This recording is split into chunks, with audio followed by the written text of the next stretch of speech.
أعوذ بالله من الشيطان الرجيم بسم الله الرحمن الرحيم رب اشرح لي صدري ويسر لي أمري واحلل عقدة من لساني يفقهوا قولي ربنا زدنا علما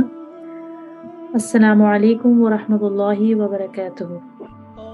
آج ہم لوگ جس آیت پہ قرآن کی بات کریں گے وہ ایک بہت ہی مس انٹرپریٹڈ آیت ہے ناؤ ڈے اسپیشلی، اور وہ ہے سورہ آل عمران کی آیت نمبر 28، جس میں اللہ تعالیٰ فرماتے ہیں کہ لا يتخذ المؤمنین الکافرین اولیاء من دون المؤمنین، یعنی کہ مومن لوگ مسلمانوں کو چھوڑ کر کافروں کو اپنا مددگار نہ بنائیں، اور جو ایسا کرے گا اس کا اللہ سے کوئی تعلق نہیں۔ آج کل کے دور میں اسپیشلی جب ہمارے بچے ہم سے یہ پوچھتے ہیں کہ قرآن میں تو صاف صاف لکھا ہے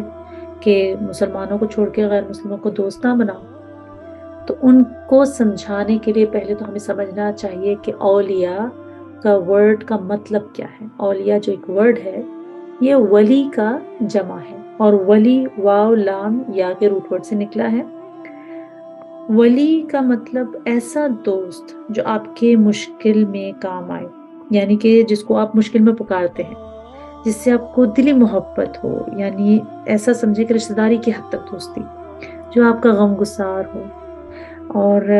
جو آپ کا رازدار ہو، جس کا انفلوئنس آپ پر ہو۔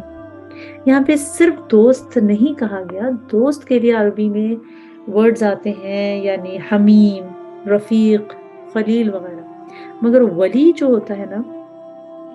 جس طرح ولی بنانے کو موالات کہتے ہیں، اس سے مراد ایسی دوستی اور قلبی محبت کہ جس کے نتیجے میں دو آدمیوں کا مقصد زندگی اور ان کا نفع نقصان ایک ہو جائے، ایسے دوست کو ولی کہا جاتا ہے۔ یہی حکم سورہ نساء میں، سورہ مائدہ میں، سورہ توبہ میں، مجادلہ میں، ممتحنہ میں بھی دیا گیا ہے، تو لوگ اس کو بہت زیادہ ایمفسائز کرتے ہیں کہ ہمیں غیر مسلموں سے دوستی نہیں کرنی چاہیے، اسپیشلی کہ جب ہم لوگ دیار غیر میں رہتے ہیں، آؤٹ سائڈ کنٹری ہیں، آؤٹ سائڈ پاکستان ہوں، جو لوگ ان کے بچے غیر مسلموں سے ان کے ساتھ دوستی بھی ہے، ان کے ساتھ پڑھنا لکھنا ہوتا ہے، یونیورسٹی اسکول جاتے ہیں، ہمارے ہسبینڈس جاب پہ جاتے ہیں، ان کے امپلائیز کا رشتہ، پھر ہمارے نیبرہڈ میں غیر مسلم، تو اب ان کے ساتھ کیسا رویہ اختیار کیا جائے؟ اس کو سمجھنے کے لیے آپ 3 ٹرمز سمجھیں کہ ہم مسلمان غیر مسلموں کے ساتھ مواسات، مدارات اور معاملات کا رشتہ رکھ سکتے ہیں، صرف موالات کا رشتہ جو ولی کا رشتہ ہے وہ نہیں رکھ سکتے۔ مواسات سے مراد یہ ہے کہ ہم ان کے ساتھ نیکی، ہمدردی اور احسان کا رشتہ رکھیں،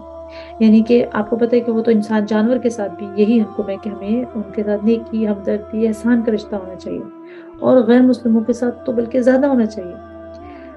اسی طرح ہمیں مدارات کا رشتہ ان کے ساتھ رکھنا چاہیے، یعنی کہ خاطر مدارت کریں، بڑھ بڑھ کر ان کو گھر پر بلائیں، ان کے اگر وہ ہمیں انوائٹ کرتے ہیں تو آپ جائیں بالکل۔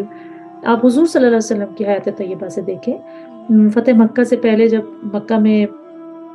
قحط پڑا تھا تو آپ صلی اللہ علیہ وسلم مدینہ میں تھے، رسول اللہ صلی اللہ علیہ وسلم نے مدینے سے غلہ بھجوایا تھا ان لوگوں کے لیے، حالانکہ وہ تو کافر تو تھے ہی تھے، مشرک تھے، بلکہ جان کے دشمن تھے،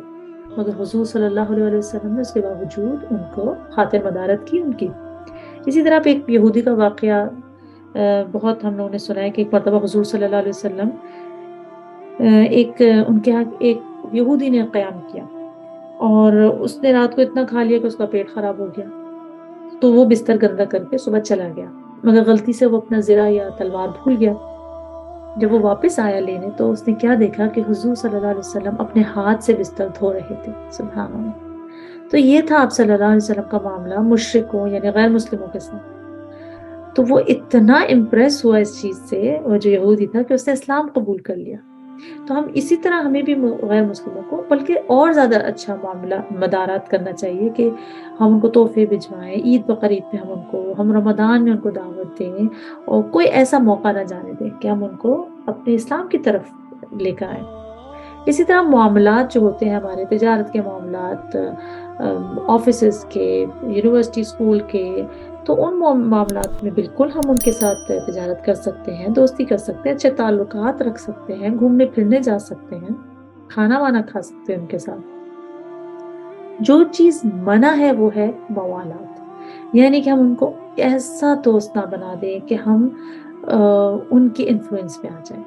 یا ہم اپنے انٹرنل سیکرٹس ان کے ساتھ شیئر کرنے لگ جائیں، یا ہمیں کسی طریقے سے ہمارے دین کو نقصان پہنچے ان کی دوستی سے۔ تو آپ ایک رول آف تھم یاد رکھیں کہ آپ نان مسلمس کے ساتھ جتنا اچھا سلوک دوستی کرنا چاہیں کریں، لیکن جہاں آپ کے دین کے اوپر انفلوئنس ہونے لگے وہاں آپ کو رک جانا چاہیے۔ کیونکہ اگر ہم دیکھیں تو یہ اللہ تعالیٰ نے اس کا آنسر ایک طرح سے خود سورہ ممتحنہ میں آیت نمبر 8 میں دے دیا ہے کہ اللہ تمہیں اس بات سے منع نہیں کرتا کہ جن لوگوں نے دین کے معاملے میں تم سے جنگ نہیں کی اور تمہیں تمہارے گھروں سے نہیں نکالا، ان کے ساتھ تم کوئی نیکی کا یا انصاف کا معاملہ کرو، یقیناً اللہ انصاف کرنے والوں کو پسند کرتا ہے۔ تو اس سے ہم لوگ کو یہ پتہ چلا کہ نان مسلم سے دوستی کرنا بالکل حرام نہیں ہے، بالکل ناجائز نہیں ہے، بالکل فوربیڈن نہیں ہے۔ ہاں، ہمیں ان کو اپنا ولی نہیں بنانا چاہیے۔